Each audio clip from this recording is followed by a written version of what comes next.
Saya lagi di rumah nih guys. Jangan lupa like, comment, and subscribe.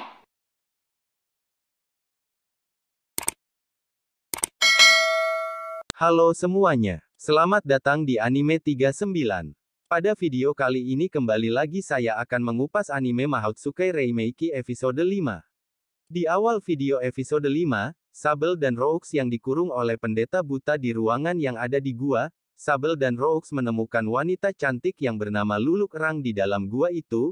Luluk Rang adalah wanita yang membuat pustaka sifat dari Zero. Dia orang yang membuat sihir dan dia dijuluki sebagai Nona Zero, karena namanya susah disebut, jadi kita panggil Nona Zero saja.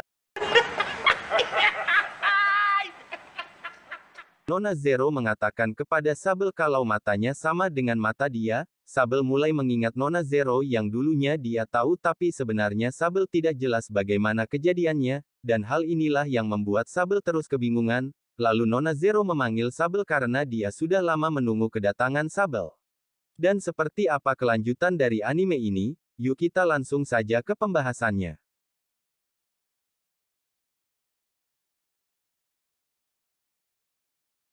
Diceritakan pada episode 5 ini Profesor Roux maju ke depan karena dia tahu kalau mata kekuatan sahir yang mereka temui di gua memiliki kekuatan magis, dan jika Sable lengah maka dia akan kehilangan kendali.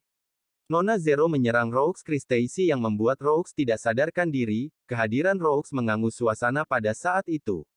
Nona Zero mengatakan kalau seorang gadungan yang bahkan tidak bisa menggunakan sihir menyebut dirinya sahir berada di sampingmu yang membuat dia tidak senang. Nona Zero menjelaskan ke Sable kalau dia lebih spesial daripada Profesor Roux, dan bahkan dia mengatakan kalau Sable lebih spesial dari serangga yang berkerumunan yang meminta energi sihir Sable. Lalu Nona Zero menjatuhkan penutup kepala yang biasa digunakan oleh Horde, yang ternyata Horde sudah diberikan kepada tentara bayaran, dan untuk mendapatkan Sable dari tangan Albus Nona Zero selama ini sudah berusaha keras dan bahkan desa yang mereka datangi sudah diambil oleh Nona Zero demi kedatangan Sable. Nona Zero menjanjikan kalau Sable bersama dia, maka tidak ada yang bisa mengganggu Sable dan dia akan terus disayangi. Dia juga berjanji akan membawa Sable ke dunia yang cocok untuk orang seperti Sable. Sable menanyakan apa yang dimaksud dengan cocok. Horde selalu baik kepada Sable walau dia hanyalah murid yang gagal, dan Horde juga bilang kalau dia takut kalau Sable akan mati, dan bahkan Kudo selalu jujur dan adil terhadap semua orang. Begitu juga dengan Profesor Roux. Bagi Sable Nona Zero adalah satu-satunya ingatan yang tidak dia butuhkan. Nona Zero menjawab, kau yakin jika kau tidak membutuhkanku? Sable bisa menentukan sendiri siapa yang tidak pantas.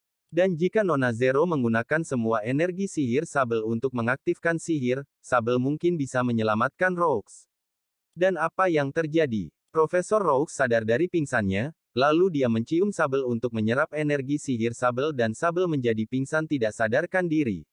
Roux yang sudah lama tidak merasakan ciuman dengan lawan jenisnya merasa bahagia dan dia merasakan tubuhnya sudah dipenuhi dengan energi sihir. Profesor Roux memperingatkan Sable agar tidak ceroboh dan tidak lepas kendali. Nona Zero mengetahui kalau Roux mengambil energi sihir dari Sable, dan dia mengingatkan kalau dia bisa menggunakan sihir lebih cepat sebelum Roux menggunakan jantur miliknya. Roux memanggil roh abadi untuk berkumpul, dan dia hanya perlu pengamatan sekali untuk mempelajari sesuatu yang sederhana karena kejeniusannya. Roux mengeluarkan sihir naga untuk menyerang, namun serangan Roux mampu dipatah dengan mudahnya oleh Nona Zero. Dia mengatakan kepada Roux kalau jangan meremehkan dia karena itu adalah milik dia, itu adalah pengetahuanku dan juga kekuatanku lalu menggunakannya untuk melawanku itu adalah hal yang tidak masuk akal. Teknik yang kemungkinan untuk digunakan oleh Roux adalah sihir yang semuanya dimulai dari pustaka Zero, dan wanita itulah Zeronya. Lalu Sable mengingat perkataan kepala sekolah kalau Albus akan mempertemukannya dengan penulis pustaka Zero. Karena Nona Zero mau menyerang Roux, Sable langsung menghadangnya. Nona Zero lalu menyerang Sable dan Roux tapi itu bukanlah sebuah serangan melainkan rasa senang Nona Zero karena mulai saat itu dia akan menjadi pengawas pelatihan khusus Sable dan kawan-kawan. Nona Zero menyambut kedatang para penyihir muda dengan rasa senangnya.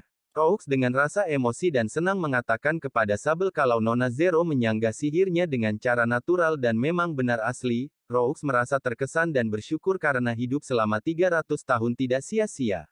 Dan Rooks menamparkan muka Sable yang bengong dengan mengatakan kalau Sable sudah lulus karena semua yang terjadi tadi adalah bagian dari ujian. Lalu datanglah Horde yang mengatakan selamat kepada Sable karena sudah lulus. Horde memeluk Sable dengan menjelaskan jika dia mematuhi perkataan Nona Zero maka dia akan dikeluarkan dari Akademi Sihir Wenias. Semua penduduk desa bertindak sebagai pengawas ujian untuk menguji kita. Horde juga mengalami hal yang sama ketika pendeta buta yang menangkapnya ternyata pengawas ujian. Pendeta menyuruh Horde untuk terus membocorkan informasi ke fraksi anti penyihir sembari dia pura-pura menjadi teman, tapi setelah aku meludahi wajahnya maka aku juga lulus namun aku yakin kalau pendeta itu cabul. Pendeta buta tiba-tiba datang dan memukul kepala Horde dan menanyakan siapa yang cabul. Dan pendeta itu memberikan tongkat Ludens milik Rooks Kristacy. Pendeta buta itu menanyakan kepada Rooks karena dia telah mengetahui kalau semua yang terjadi adalah bagian dari ujian. Rooks menjawab tentu saja dia mengetahuinya, karena dari awal mereka masuk ke desa itu Rooks Kristacy menyelidiki desa tersebut dan dia menyimpulkan kalau semua orang yang ada di desa ini adalah bagian dari ujian murid pelatihan khusus. Dan pendeta buta dengan Nona Zero berdebat tentang apa yang mereka persiapkan yang semuanya dibuat oleh Nona Zero sendiri.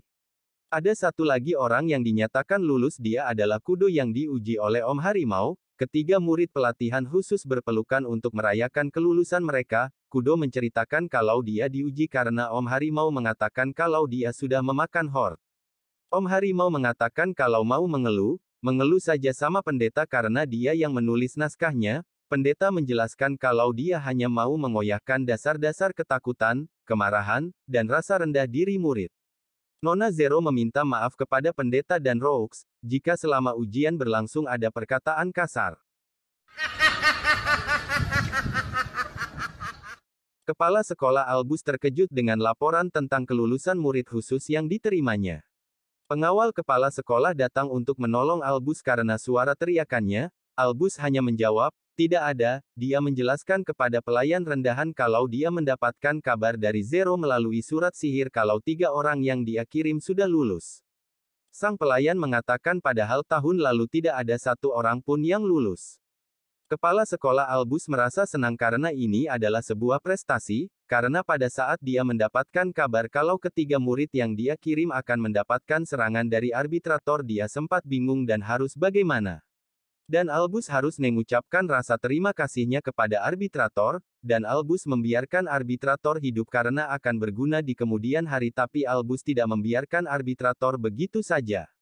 Sementara Laios dan ayahnya mengajak ketiga murid khusus untuk merayakan kelulusan mereka dengan bersulang minuman. Kudo menanyakan dari mana semua orang ini datang. Nona Zero menjelaskan mereka semua disembunyikan karena apabila ketahuan maka proses ujian akan amburadul. Horde menanyakan kenapa semua orang ingin kami keluar dari akademi. Nona Zero menjelaskan kalau kalian bertiga adalah murid yang jauh lebih unggul dari yang lainnya. Nona Zero juga menjelaskan kemampuan dari mereka bertiga dan kedepannya mereka akan menjadi apa. Lalu Nona Zero memberikan mereka toko untuk menolong semua orang, dan diberikan waktu 3 hari untuk memikirkan toko apa yang harus mereka buka.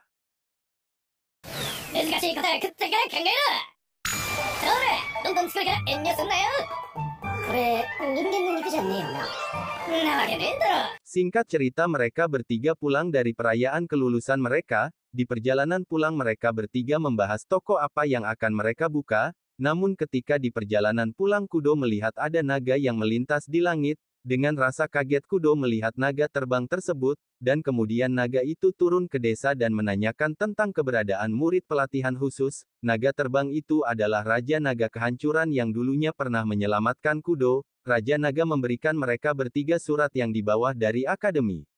Isi surat itu adalah perintah mereka bertiga ditugaskan ke desa penyihir dan semua batas dari diri mereka akan dicabut, dan itu berarti perintah penuh untuk terlibat dalam pertempuran. Kudo menghampiri Raja Naga yang jelas saja Raja Naga masih mengingat Kudo dan Kudo siap untuk menjadi pasukan instruksi sihir, namun Raja Naga tidak bisa melakukannya karena dia bukanlah rekrutmen tapi Raja Naga bisa mengandalkan orang yang seperti Kudo di dalam timnya dan Raja Naga berharap dengan Kudo. Kudo merasa senang dengan penjelasan dari Raja Naga. Dan cerita pun selesai.